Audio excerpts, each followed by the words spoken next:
सत्यर जीवित हे परमेश्वर तुमे करिथिले बोली कृपा तुम करुणारू पाइथिली प्रभु जीवन इमिति बापा।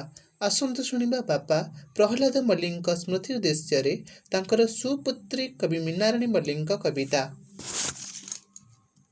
मो कवितार शीर्षक बापा। मो बापा कहिथिले मालो, मो बापा कहिथिले मालो, कथा पदे मने रखिबो।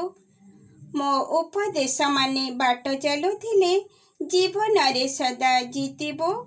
दुहिता जन्म पाइछु मालो, दुई कोण हित साधिबो। जीवन मरुर दुख बाली झड़ मथापाती मा सहिबो, मथापाती मा सहिबो। मथा को नुआई कथा कहूथिबो, सबुरी मन को किणिबो। सारा संसारर सागुआ खेतरे ममतार मंजी बुणिबो, ममतार मंजी बुणिबो। कंटार पथरे चलिबु पछे तू, अन्य पथे फूल साजिबु।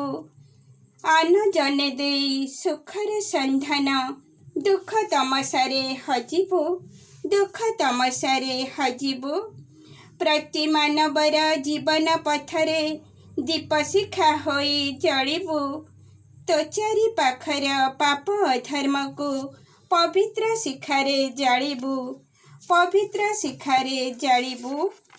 दिन दुखी ओठे हस फुटाइबु, निजे पछे जेते कांदिबु। दिन दुखी ओठे हस फुटाइबु, निजे पछे जेते कांदिबु। ममता भरा तो पणत कानिरे सबु मनीष को बांधिबु, सबु मनीष को बांधिबु। भोग प्रति केबे लालसा न रखी त्यागर जीवन काटिबु।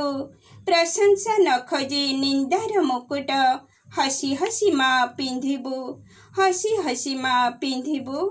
नारी जन्म तो सार्थक करिबु, नारी जन्म तो सार्थक करिबु। नरकर बैरी साजिबु, वसुंधरा परी सबु सहिथिले सर्वजयी दिने होइबु। वसुंधरा परी सबु सहिथिले सर्वजयी दिने होइबु। Prize the Lord.